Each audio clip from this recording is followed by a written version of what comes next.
push it as like far as you can take it, but if you end up breaking the rules, then do a spin, and that's part of the race too. So today, I think a lot of the racing was dependent on boat handling, right? So we talked last weekend about tacks and jibes, and today was very dependent on kind of not losing speed in your tacks, especially when it was windy and the waves came up, and then when it was died down at the end and was really light, was gaining speed out of your tacks as opposed to losing speed out of your tacks.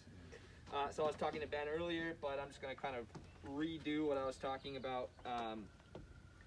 So in order to get a good tack, you first have to get a good roll, right? And the way that you roll a laser is basically all with the sail and a little bit of your weight. You almost don't use your weight to roll, you just kind of use the sail and your rudder and your steering and kind of let things fall into place and be very patient with it.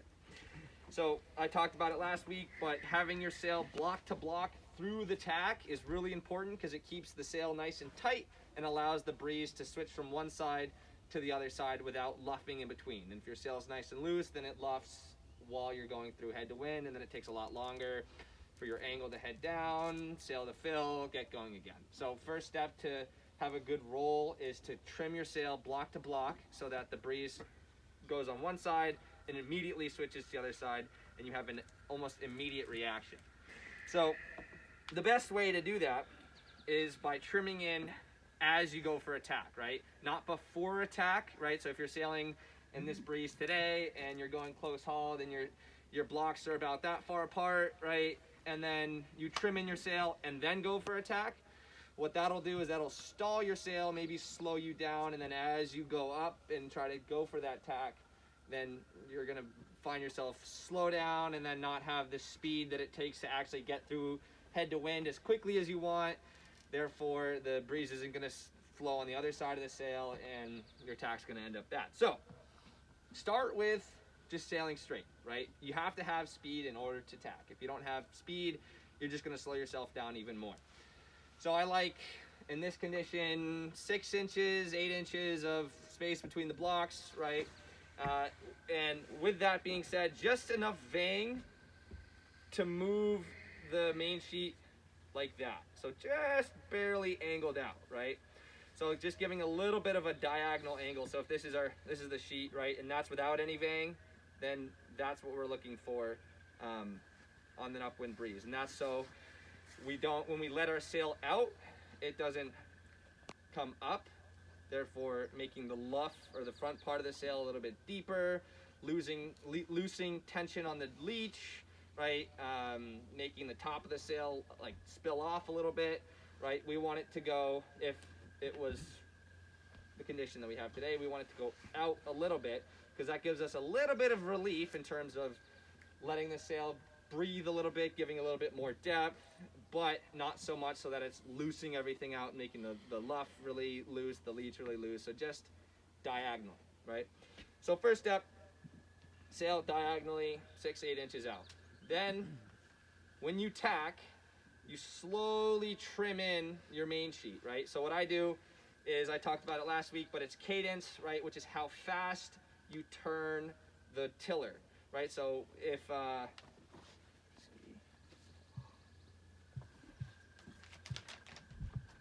this is the boat,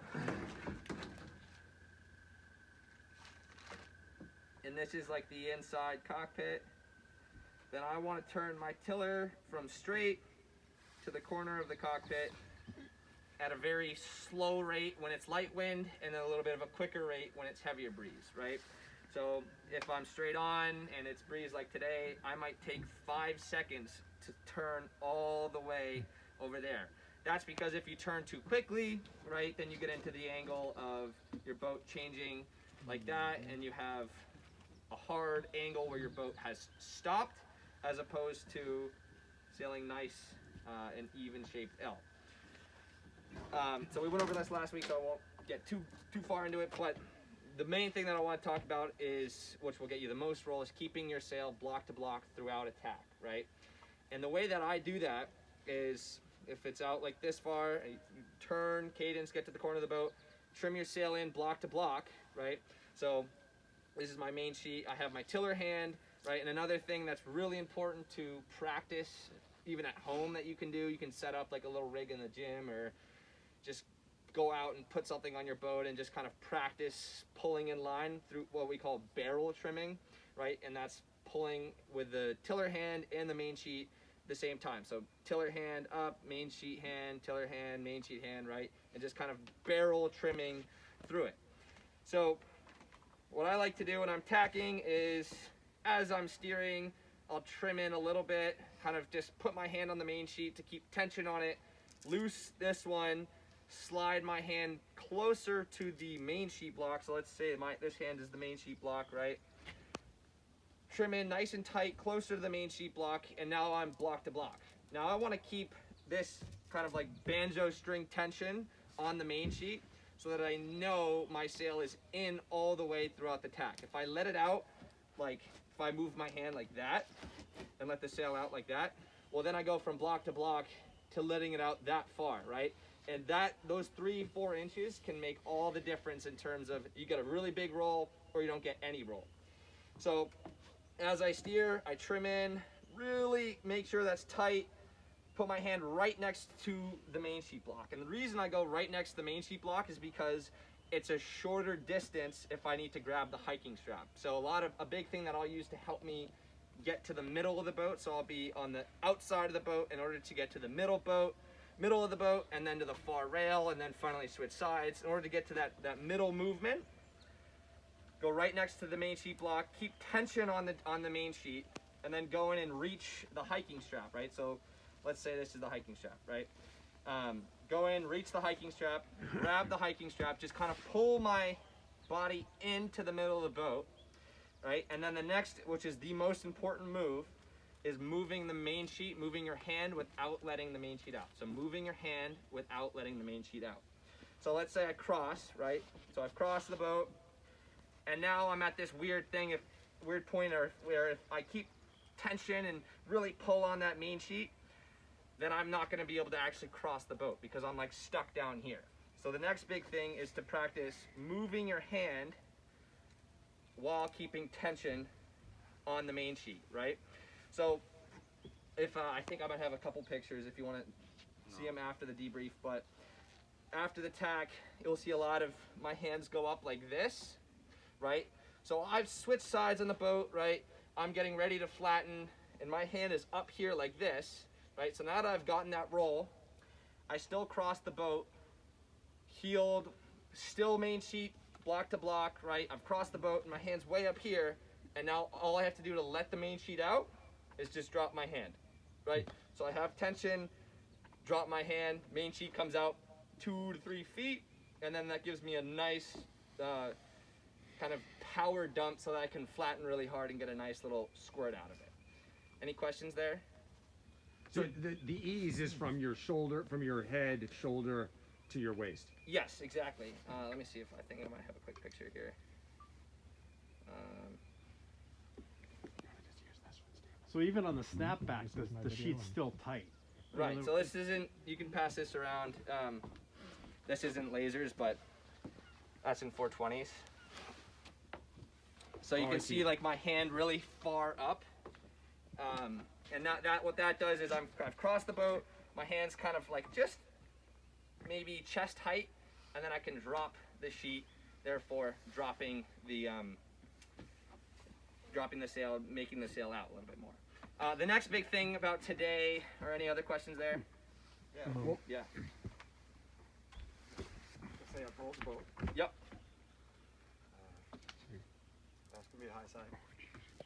And you're saying that if this is upwind, and this is so you pull it like that, and you're like this, and you're still hiking, and then you grab the strap here, put your feet back. Yep. Pull it back. Right back. And then forward. Grab the rest. Yeah. Knees So forward, so the next, yeah, exactly. Okay, I can answer that. Yeah. Then you go. Now this is when you slide your hand up. Yep. Just behind your back.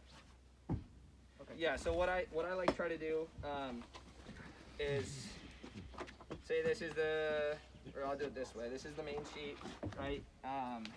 Here's the main sheet. In this hand, tiller in this hand, right? Steer, trim in, and then one thing I think Ben might have saw it today when we were out earlier before the races, is really making sure your knees are pointed forward, right? It's a lot harder when you like put one knee back and then you gotta get really like get over your knee, and it's really awkward to get to the other side of the boat. So if your knees go forward and maybe back a little bit just to give like that extra space, then all you have to do is kind of just roll over, grab that hiking strap to give you that extra help to roll over, grab the hiking strap, main sheet trimmed, and then as I jump up, so it's simultaneous as I jump. As I jump, I move my hand up while keeping tension on it, right? So, or as I cross the boat. So I'm going from, here's right where I'm about to cross, right? Here's the main sheet block. As I move to the other side, I lift my hand up, switch hands, right? Boom, switch hands, have it in the tiller, grab them, still nice and high up here, and then just dump and flatten. Does that answer your question? So what's your hand switch again? Just go through the hand switch for us. Yeah. So a big thing for the hand switch is twisting your body to meet the tiller, not pushing your arm back to So get the rolling your tiller shoulders back. forward. Yeah, so if this is the tiller here, right, move my hand up. I always cross the boat and try to land on like my leading hip. So if this is my back foot, and this will become my front foot now that I've tacked, right? Then I try to hit with this front hip Onto the deck? onto the deck, yep. Yeah. Switch my hand, so twist my body so it goes like, here's the tiller, right? Twist my body so now the tiller's back there. And then all I have to do is, there's a very short distance, right? So if this is the tiller, right? Yeah. Switch, twist, and then I just go grab the tiller, come back, switch hands, and then So I'm... you have the tiller and the main sheet in one hand at one point. Yeah, here, you get a chance to look at it, Jasper? I think, let's see, there's another one that I have here. And These what are all you're saying 420 pigs. what you're also saying is you twist your body to meet the tiller so that the tiller isn't doing any extra steering that you don't want to happen. Don't be bringing the tiller over to your hand because that's changing the orientation of the boat. Right. Yeah. So also you can look at this picture too. If you just swipe right once, or whatever, there's two pictures here, and you can see each time I have the exact same like hand motion, like my index finger and my middle finger kind of let out just to let the tiller slide out, and then I grab the main sheet and the tiller at the exact same time. So if you just want to swipe once, you can see that there. So are your feet, so the boat's heeled and you've pushed your torso so that it's up on the deck, and your feet are in the, what I would say, the corner between where the side of the cockpit is and the cockpit floor. So you're kind of standing from there upright? Yeah. So first of all, let's see. Yeah, let's do this. Let's just say this is like the cockpit, right? Right. Okay. This little square is our cockpit. So this middle plank will be the hiking strap, all right? So when I start, I always take my back foot out, lay it over the back of the hiking strap. That way, whenever I cross, so no matter how you twist, you have to twist and turn this way. My back foot over the back will always become my front foot, and it's hooked in, right? Right. So when I cross, I do this. My feet are like this, back one's over the back of the hiking strap. Right. Then I twist my knees forward, twist my old or new front foot like this, right? So I put my toe into the corner of the boat, try to get it like right up into the corner, like I'll literally kick it forward until I feel that I've hit the inside of the deck. Then I'm in like a spring position, right? So there's no weight on this back for old back foot, new front foot. There's no weight on that. And then all you have to do is just kind of lift off of that one foot, right? So a good thing to practice is like if you're at home or whatever, is just kind of doing really light squats, but with one foot, right? So just down and then up. You don't have to go super deep, but it's just getting that like motion of jumping with one foot. right? Yeah. And you can, doesn't even have to be much. All you have to do is just get a little bit, like a little hop. That's all it really is. So back foot out, turn this foot in, kick it to the front, jump, but then I know that this foot's hooked under the hiking strap. So I jump and grab onto the rail at the same time, and I basically just fall out of the boat. But I know that I've caught myself on the hiking strap because I've put my back foot out, and I know that I will catch myself because I've done it enough. But when you miss the hiking strap and you fall out of the boat, it's a cold surprise. So, but the answer there is just you got to really get used to catching yourself on the hiking strap, jumping, and then really just trusting that you're going to catch yourself. Yeah.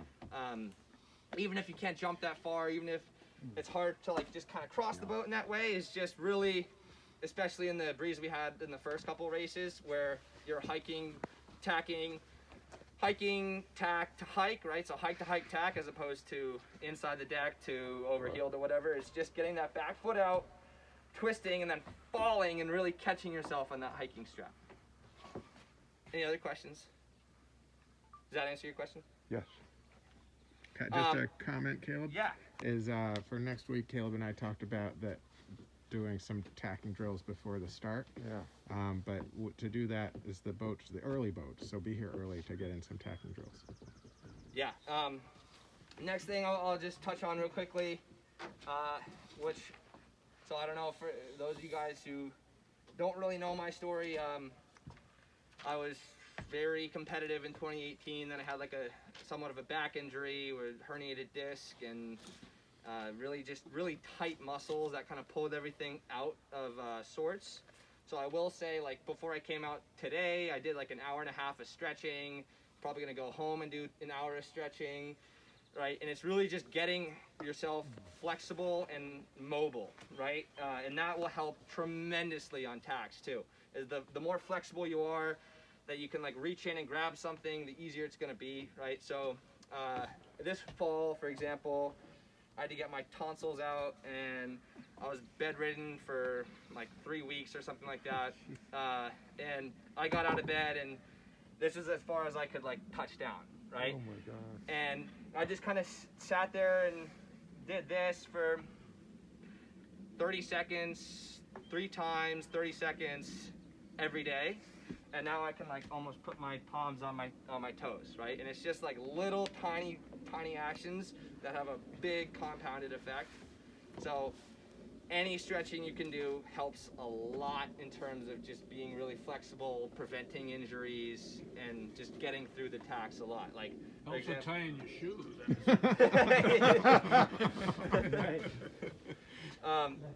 So I'll just pass this around, but this is one thing that I've recently started doing. It's called gyrotonics. It's made for dancers, right? So ballerinas and ballet dancers. It's made to like really focus on mobility of the spine, moving everything around. So for those of you guys who know the name John Bertrand, he's a former world champion in the laser, America's Cup sailor. He did ballet as his cross sport, right? Just to be really flexible, like strong in different like situations and different like unstable positions.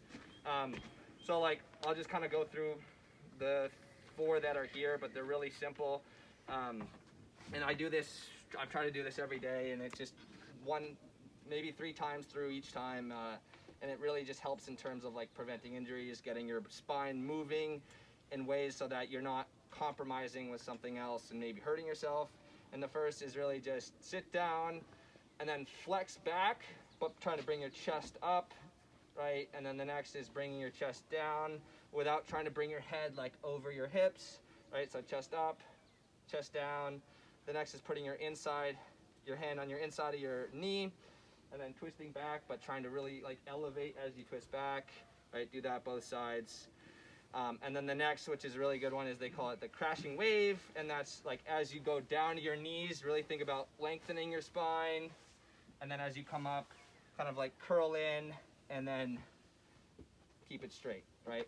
So these are trying to think about like moving each vertebrae from your neck all the way down to your hip and Like it feels really weird. It doesn't even feel like you're doing anything for the first 3 weeks, but after 3 weeks or whatever, it makes a huge improvement in terms of like how you can move. Like you're all of a sudden you can reach across the boat and grab the vang, as opposed to like having to come in and then the boat heels over and then you capsize, and right, we've all been there. So any other questions today? So, in the waves, I mean, these weren't really big waves, but when a wave is coming, do you try to head up into it, and then if you have a bigger wave, like out on the open ocean, do you try to torque the boat up? And then I found that I wanted to keep the bow of the boat in contact with the water, so as I'm cresting the wave, so I'm on what I would call the leeward side of the trough. Yep.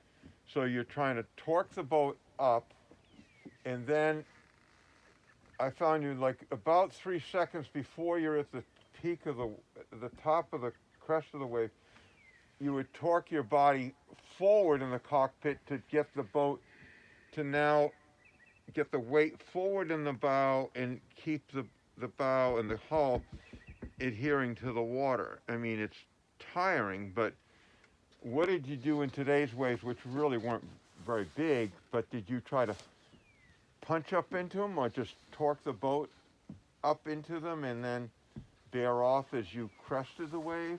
Yeah, great question. So waves and sailing through waves is like a really tricky thing. If you get in like really big waves, like the waves we had today were really tricky to sail through, for the reason that they weren't super big, but they were super steep, right? So like we have swells, which come like really long and very flowy like that, where it's kind of easy to keep the boat connected to the wave. Then we have chop like we did today.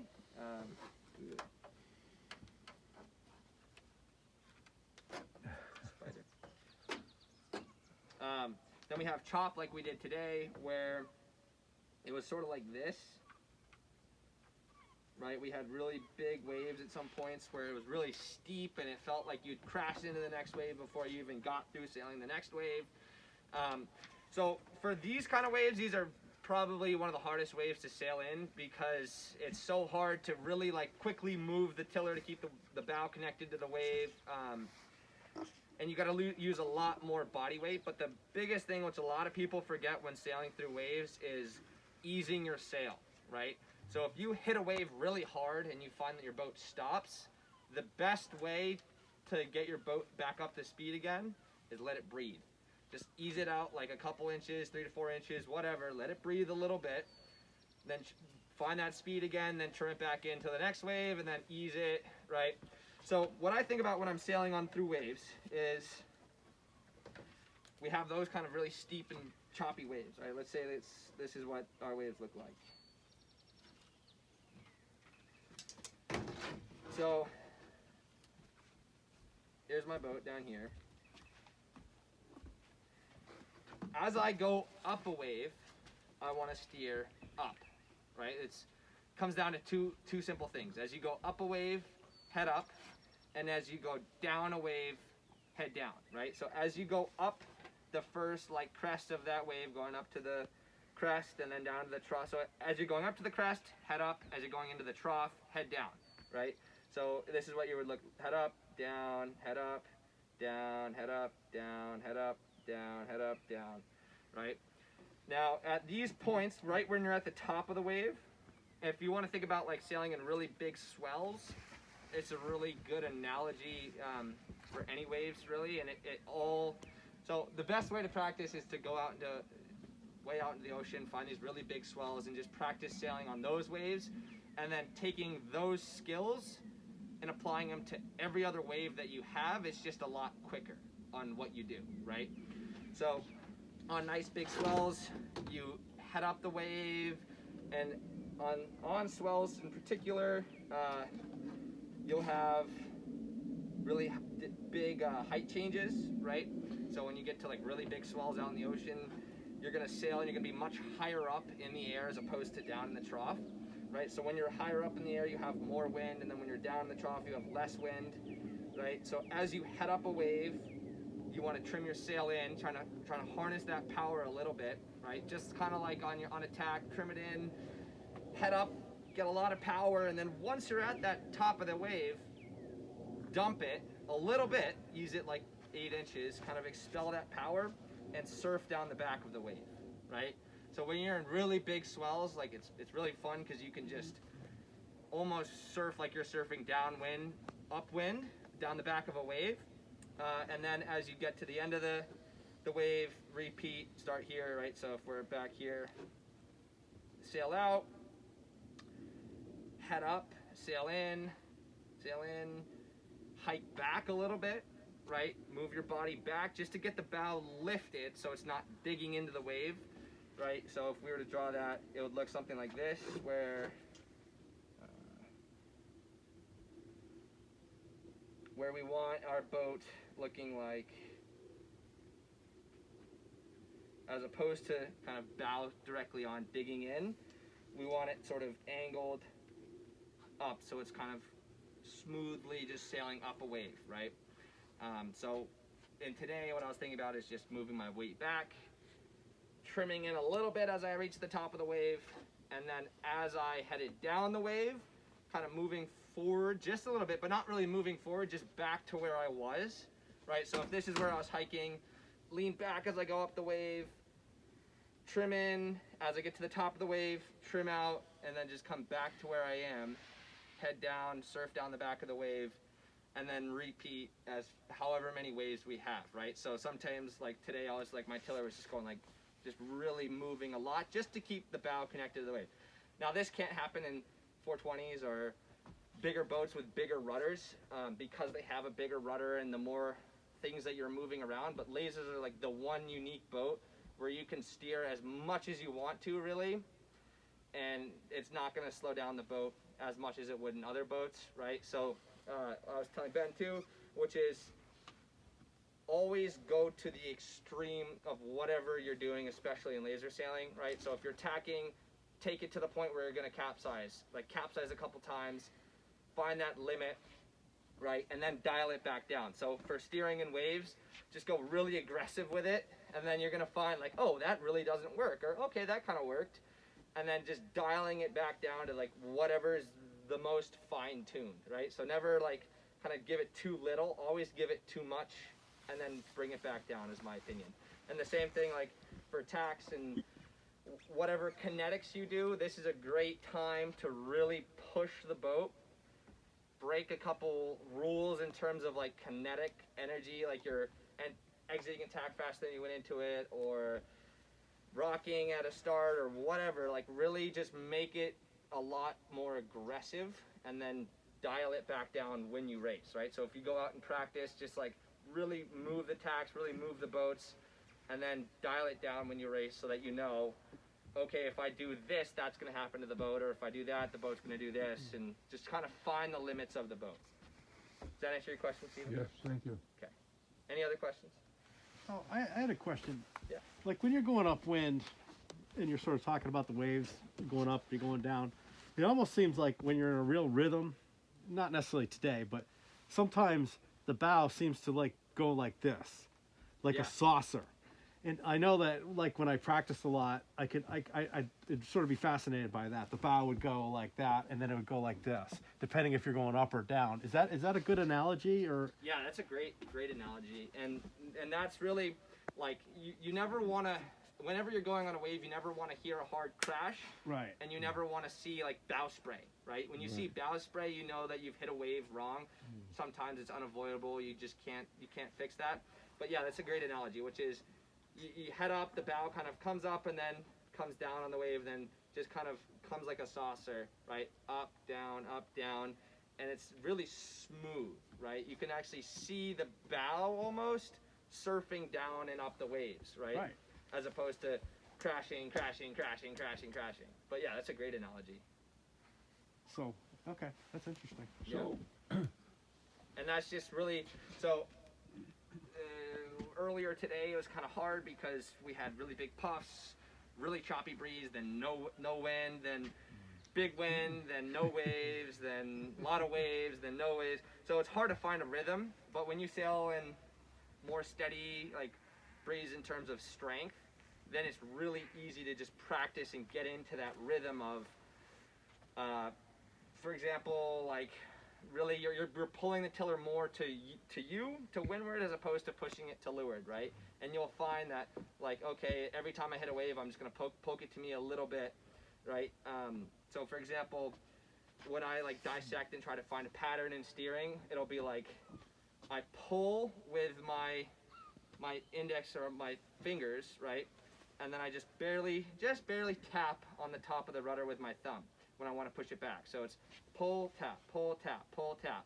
And it's finding those like little minute patterns that you can play around with, and then having like a really set thing. So when you race, you're like, you don't have to think about it. You just kind of like, you go up a wave, pull with your fingers, and then head down, tap with your thumb. Pull up with your fingers, tap with your thumb. Pull up with your fingers, tap with your thumb. Or you might even have to hold the tiller a little bit loose, a little bit lower down, right? And then just kind of like pull up, let the tiller slide through your hands, grab it at the end, push down. Bring it down, pull up, let it slide through your hands, grab it, push down. So, yeah. Well, I was just wondering, in the waves, where you are in the cockpit, do you still stay forward? Like all? Yeah, so the only time you really want to move back is if you get really, really spaced out waves, right? So swells, you don't need to move back because those are super spaced out.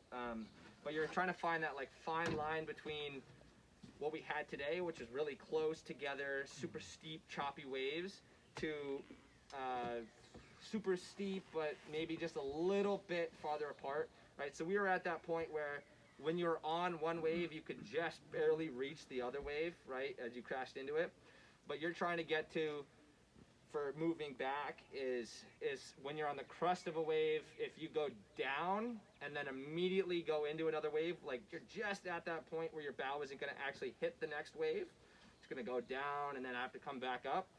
Then you slide back, because even no matter how much you try to throw your weight back, it's not going to be enough. So you want your weight back in the boat a little bit more, just to have that extra preemptive weight back there. Does that answer your question?